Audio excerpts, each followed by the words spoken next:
Hello, everybody. Welcome back to the Happy Cycle Show. It's 2026. We're very excited for the year ahead. I'm Britt. And I'm Bia, and today is a very hot topic that affects so many women. And we're going to focus on estrogen dominance.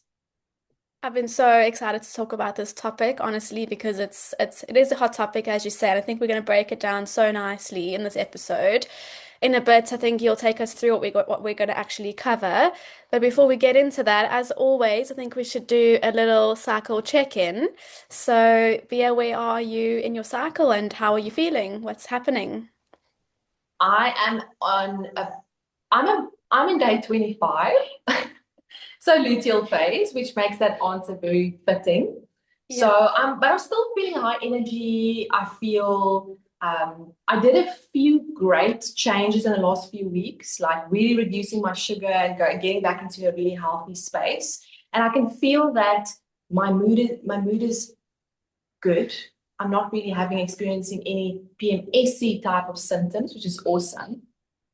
Maybe just a few things where my brain feels a bit slower, but that's okay because I'm kind with myself. And Britt, where are you? I am actually day 15 and I'm in my ovulatory time. So definitely approaching ovulation, feeling really summer energy. Yeah, you definitely saw that before we started recording. We were giggling away and just I just feel like a little child. I feel really giddy today for some reason. The sun is out and it's been quite gloomy in England. It's the middle of Jan now and it's so dark and cold and the days are really short and the sun is out. So after this, I'm going to go for a little walk. And yeah, the sun hasn't been out for a few days. So I'm really excited for that. So great. So Yeah. for everyone listening, the cycle check-ins is such a powerful tool. It helps you to connect with yourself, to check Mm, in with yourself. I think for women, it's the ultimate self-care tool mm. because the moment I realized, oh yes, I'm on this cycle day, I'm in this phase, it just makes me feel so much grounded in emotions and how my body feels. All of those things. It's so powerful. So It's thanks for sharing, Britt. Yeah. Yeah, of course. I always try to just ask people around me, like, where are you in your cycle? Even my girlfriends or my work colleagues or patients that I'm seeing. It's just so interesting to see where we're all at. And as women, I think we can almost change how we interact with other women, knowing where they are in their cycle. It's so interesting. So like if we both were sitting here with super summer energy, I think it would be a lot different. But because I know you a bit more luteal, I'll take on all that summer energy in a way. So it's really interesting how women we can change the way we treat each other and speak to each other based on where we're at. I think it's really cool. Very cool. So Cool. now let's get into it.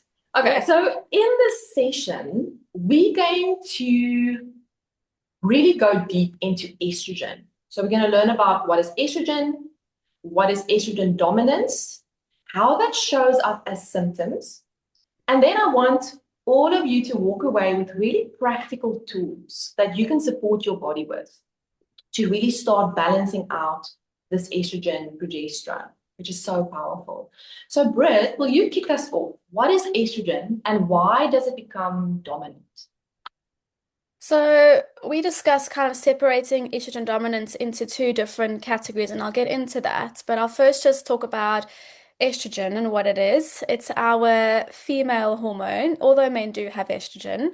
You often the one we're going to talk about is more called it's called estradiol, and that is the one that is produced by the follicles in the follicular phase of the menstrual cycle. So not to go too deep into it, but when we have after our bleed, after menstruation, we start to go into your follicular phase again.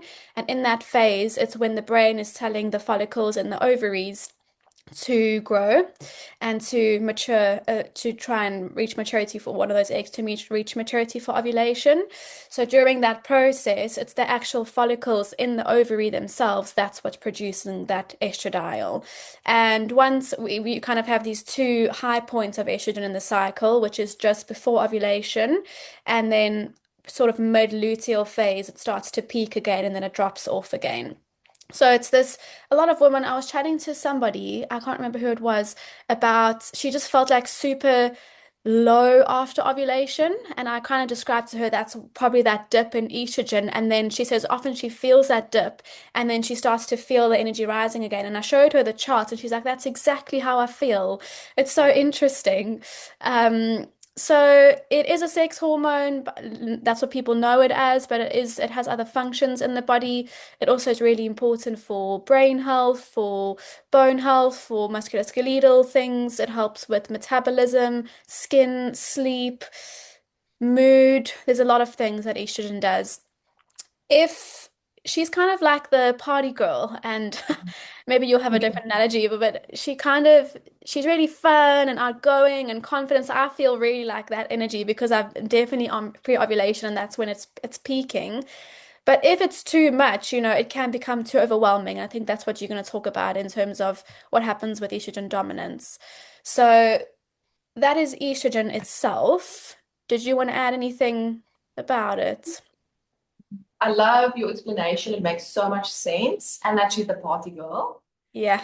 And I think one thing to mention, the mind-body connection. This means for every person, the more you connect with the body and feel how you feel in the different phases, again, going back to the cycle tracking, you will start feeling it. Because we always talk about the party girl, the good energy at ovulation, but a lot of clients with estrogen dominance feel actually symptoms like anxiety at ovulation.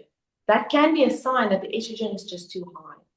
So it always goes back to going back to your own body and what is that trying to tell you? Mm-hmm. Yeah, That's a good point for sure, because yeah, a lot of people think if they like read textbooks or listen to us and they want to know, oh, I should feel really summery and really good, but they feel anxious, that's just like there's too much estrogen and that's when that dominance comes in or that estrogen excess comes in.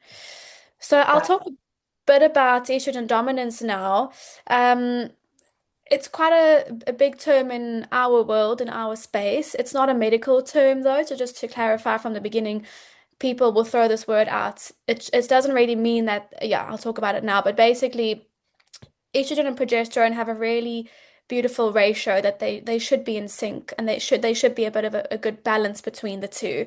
So when we can either have too much estrogen, which is when you aren't ovulating. So we'll talk about maybe I should talk about ovulation because with ovulation, so let's say those follicles have now produced the estrogen and there's been that ovulation.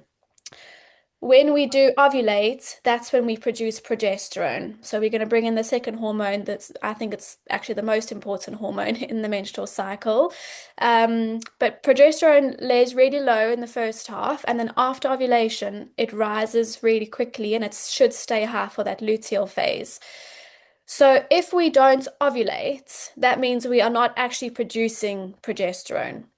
So that's when we have this sort of disproportionate balance between it's not that we have high estrogen, we have almost normal estrogen, but low progesterone, which proportionately makes the estrogen seem higher.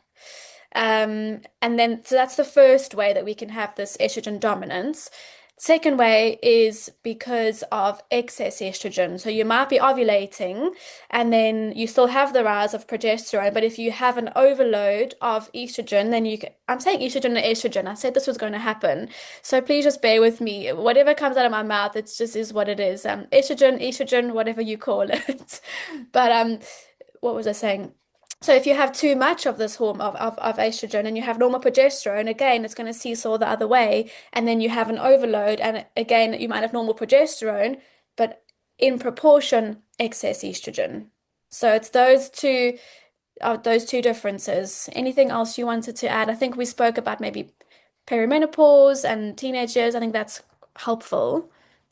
Helpful. But you know what? I love how you explain it, the two different categories of when estrogen is high. And I think I explained it in a different podcast as well, but just as a visual, estrogen is like the fertilizer on grass, makes things grow. It's Hmm. a thing, the hormone that actually makes your uterine lining grow that you're going to shed. It's great, but you don't want to have it just growing wildly. You want a lawnmower for beautiful grass. And the progesterone is the lawnmower. It keeps it in perfect order. And that is the balance.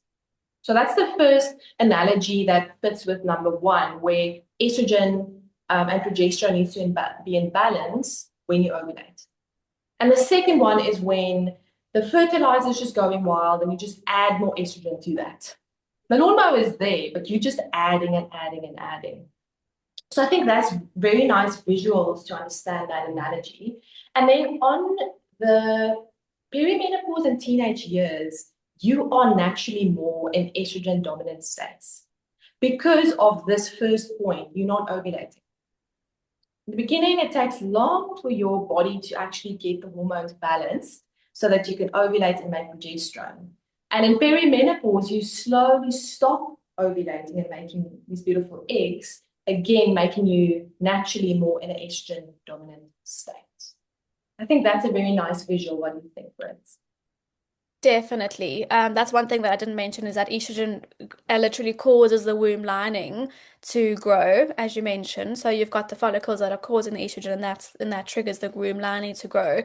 And if so, what just to add on with perimenopause and teenage years, it's those are the two at the either end of your sort of regular menstrual cycle years. So on either two of those, you are ovulating, but you aren't ovulating as often, or you could be having an ovulatory cycle. So your brain is telling that, or the ovaries are trying to get this egg to mature. The womb lining is still growing, so visually there's still that growth. But if you're not having the progesterone to maintain that, or you aren't ovulating, it will shed. But sometimes that's why tracking is really important because you need to see, are you actually ovulating? And that's when you can use your temperature, which is really interesting to see how that temperature changes. But that's one thing I wanted to add is that you are still ovulating most of the time, but it's just it's less frequent, so you kind of have those irregular cycles, and then eventually towards the end of that perimenopause, more menopause, then you stop ovulating altogether. I think that was a great intro to what it means. Now let's look at practical things, lifestyle, food, because this all affects you. Like Mhm. it really affects the way that you will ovulate. So if the quality of your nutrition is great, you will support your body to make an egg. Then your first one is actually ticked. You're ovulating, it's a good quality egg. You normally have high doses of progesterone, beautifully balanced. The second point is the lifestyle and food that's causing this excess estrogen. So I think let's start with that one. And let's link it now to things like toxins. Mhm. So I'm going to link it to toxins and gut health and liver. So let's start with the toxin part. So we call it endocrine disrupting chemicals, EDCs. Mhm. So these chemicals, they can be from all different sources. They can be agricultural. I have a list. Let me read it for you. Agricultural, so they can be pesticides, herbicides. They can be industrial sources. So things like bleaches. They can be in your household. This is a big one. In your skincare. In tinned products where it has something like BPA. So those are big places where we actually exposed to a lot of these toxins. And the other way of how it actually, the exposure pathways is we inhale it, physical contact with it, we drink it, we eat it.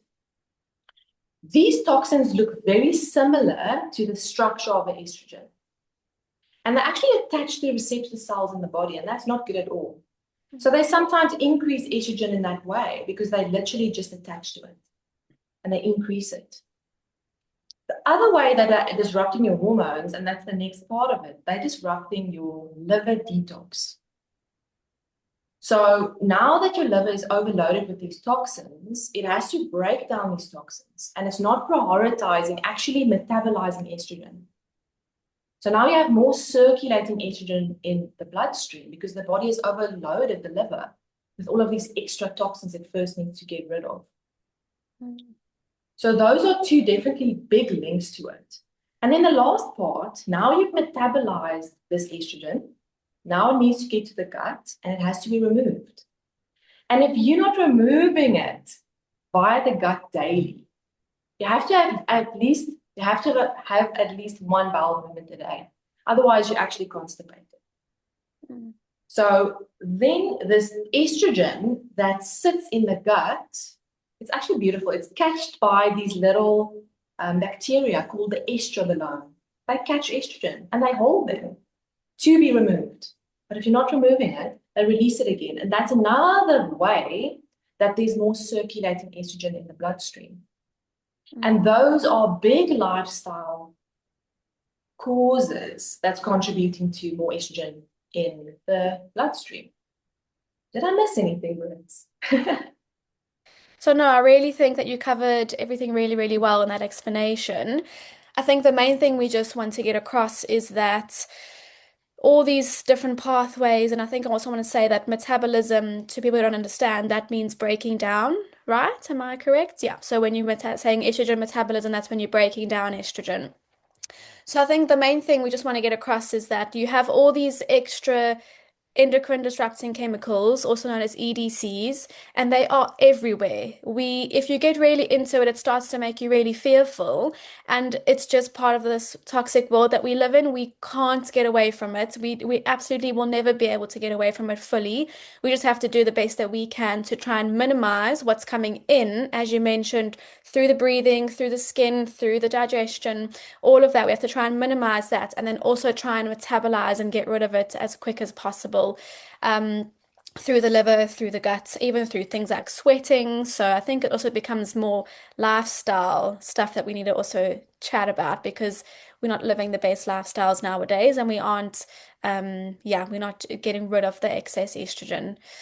Um, One thing pops into my head now, but I just forgot what it was. Oh, what I think is a nice analogy is that these EDCs are man-made chemicals. So the body doesn't recognize them. So when we've got, and they're toxic to the body has to use the elimination pathways to get rid of all of these things. So when you've got the liver, I like this analogy, when you've got the liver choosing between estrogen that it knows it's like okay cool this is something that I can recognize versus a toxin, it's going to prioritize getting rid of that toxin, which means that it kind of puts estrogen on the back burner thinking I'll get to you later, it's okay, I know who you are, I have no idea who this person is, so I'm going to get rid of them first.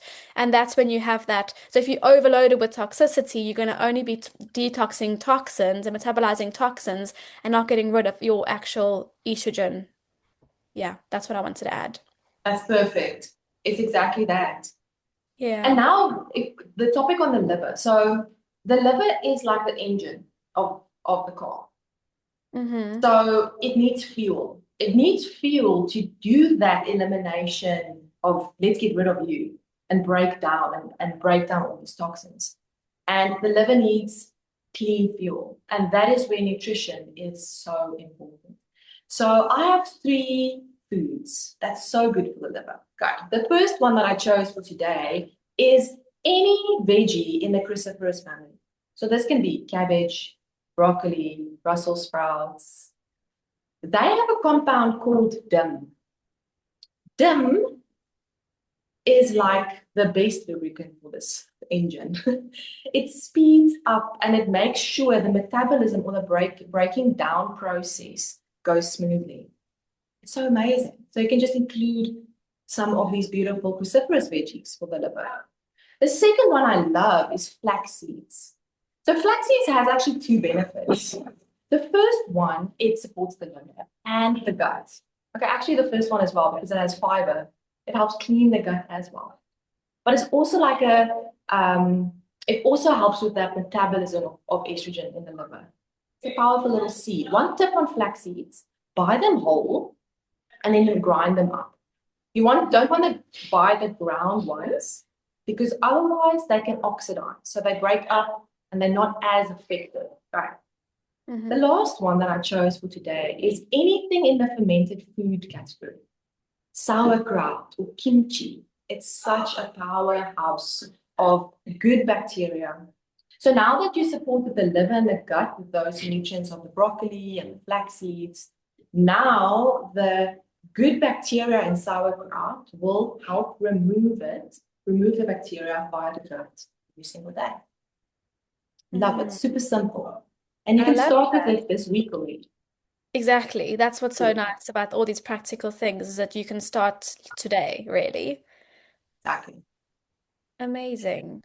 I wanted to ask you, we wanted to also cover the symptoms of estrogen dominance because I think that's really, really important because we know now we know what estrogen is, we know what progesterone is, we know that they have a really good, they're supposed to have this balanced relationship. And if you have low progesterone, you're going to have in proportion high estrogen. If you've got normal progesterone but high estrogen, again, proportionally, you're going to have high estrogen. So we know all about that. We know about the excess stuff with the toxins. We know about how to get rid of it through the gut and the liver. So now, what if you've got, let's say, excess estrogen? What are the symptoms of that? Yes, that's so important. So symptoms we can divide in three different sections. So you have symptoms in the body, okay, symptoms in the menstrual cycle, and symptoms in your mood. Hmm. So I think let's start with the body then. So symptoms, it can look like breast tenderness, especially in that luteal phase. Then, of course, if you have endometriosis, it can definitely worsen your symptoms, your bloating, your pain, all of those things. And the last one in that section, it can actually contribute to anything that grows, like cysts, cystic breasts, fibroids, all of those type of symptoms in the body. Okay. Now, if we move to the menstrual cycle, it can contribute firstly to heavier periods Hmm. because you don't have the progesterone to counterbalance it. So heavy periods. It can also worsen painful periods, and it can make your cycle irregular. Mm. That's a big one as well. And then the last one, mood. I think this is where we feel it, of course, like the PMS. Mm. It can worsen all of it, the irritability, the bloating, the anxiety, the depression.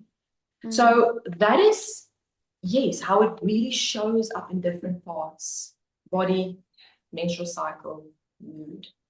Is there anyone, is there anything that I missed in those that I, I have a list as well, and a few yes, things that I've written down is also fluid retention, um, migraines. Do we touch on headaches or yes, we migraines? didn't. No, definitely that. Yes. Yeah.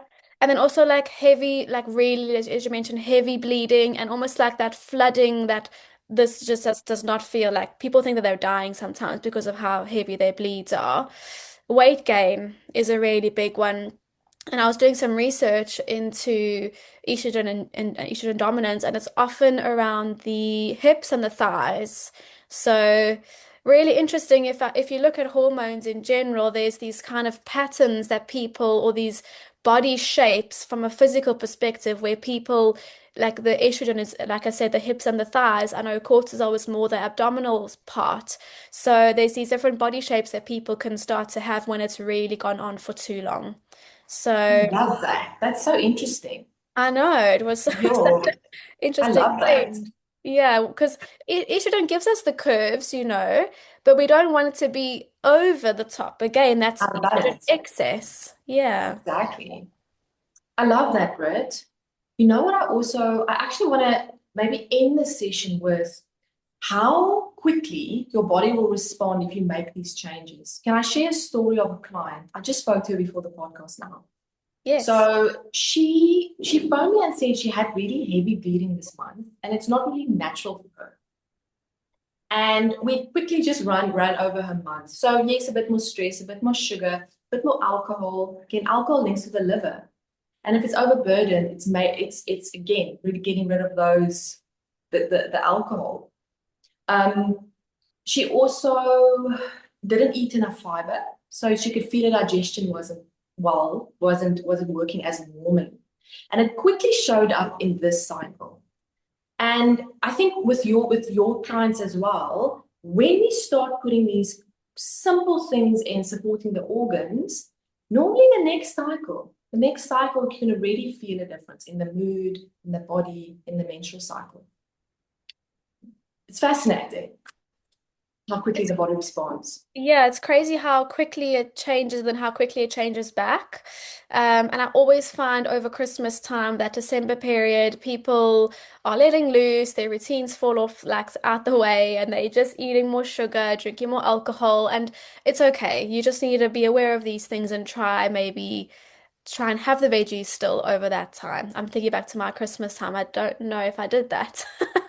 Um, we know all these things, but it's just sometimes we're also just humans. Um, Exactly. and I But it's the think small things. I love it. Like just now, yeah. realizing that, yes, this might be me. I think you're listening to the podcast and you're saying, like, yes, it's January and I'm feeling a bit, PMS is worse, all of these things. Just do the small things. Start with those three veggies. Look at your Mm, gut health, reduce a bit of sugar, drink more water, mm. and be kind to yourself. Like the body It's responds very quickly. It's also just basics. And I think we wanted to also just briefly touch on how do we support ovulation, because that's more what I help women with as well, as when they, let's say they're tracking their cycle, they are ovulating, but their luteal phase is 7 days long. That's telling me that they're not producing enough progesterone. And progesterone is, like I said, I think it's the most important hormone in the cycle because it comes from this beautiful organ called the corpus luteum. So once your follicle ovulates, that ruptured follicle then overnight changes into the corpus luteum, and it's that organ that produces or releases progesterone, sorry. So you need to make sure that the function or the health of that organ is as good as possible. And I always go back to basics. If you've spoken to me, and I feel like I'm a broken record, but if anyone's spoken to me and asked for support around their menstrual cycle, I always talk about the basics. So are you moving your body? If you are moving your body, most likely you'll be drinking a bit more water. You'll hopefully be going to the toilet. A personal story is that over Christmas time in the UK, between Christmas and New Year's, there was a lot of sunshine. And as you can tell, hopefully I love the sun. I'm always chasing the sun. And I made it a mission of mine to do as much walking as I could. And every single day after doing that long walk that I did, quite a long walk, we don't have to walk long, but however long you want to go, I came back and had a really good bowel movement. The days that I didn't do the walking, I didn't have a good bowel movement. So Mm. that's helping the elimination is literally just movement. It doesn't have to be walking. It can be Pilates in your living room. It can be stretching. It can be dancing. It can be anything, any movement that you enjoy. Just move your body because that's going to help. You might sweat a little bit as well. You're going to get your lymph moving and it helps with your digestion. So movement, like I said, the hydration also comes with that. Nutrition, obviously, we're not going to go into nutrition. That's a whole, we've been on that over that all the time. But nutrition, are you eating balanced stuff? Don't get fancy. Are you eating whole foods? And then add these three foods that Bia's just mentioned now. Sleep. Women do not sleep enough. It drives me insane. Like honestly, my hormonal stuff, I was not prioritizing sleep. I was doing everything else but not prioritizing sleep. And once I put sleep actually at the top of everything, I should have started with sleep because for me, when my hormones were really unbalanced, I just noticed that when I slept more, when maybe left the exercise out, I wasn't maybe focused on nutrition, but if I was sleeping, I found the biggest change when I slept. And it's not 8 hours. Yes, that's the minimum, but we actually need a little bit more as women, especially in that luteal phase. We need a little bit more sleep. So when I have a 9, 10 hour night sleep, which sounds like a lot to people who are maybe sleeping 6 hours, they're thinking, how can I find 3 or 4 more hours? But honestly, just try it and see how you feel the next day. So sleep, that's the next one, and then the last one, or the last two, is community. So just trying to have your support structure, be with your friends, interact with actual humans, and then stress management. If we just yeah, that's also a big one. I think stress and sleep are the two top ones for me because if you are stressed but you're eating the right stuff, because the body's in that that fight or flight, sympathetic driven state, you might not be metabolizing or digesting the food as well as you could, even if it's great food. So I don't know. I hope that covers everything. But you've obviously got supplements, you've got sauna, you've got sweat, you've got all these different things. But it's the basics first, and once the basics are established, it's like your foundation, then you can start to dip in and out of all the other things. But basics. Oh, love it. It is so, so valid. And I think we forget. I think we try and make it too complicated. And I do find that if we try too many things at once, they don't stick. So Mm-hmm. you're listening to this podcast, choose one. Mm-hmm. Just look at your sleep. Just look at your stress. What can you do more of? Can you, also in the beginning, don't take everything away. Just what can you add? Mm. Add a broccoli and sleep more. That's all for 1 week. Next week, add a little bit more, whatever. Add a carrot. Walk. So I think just laying the foundation, and if you take time with the foundation part, and the rest will become easier.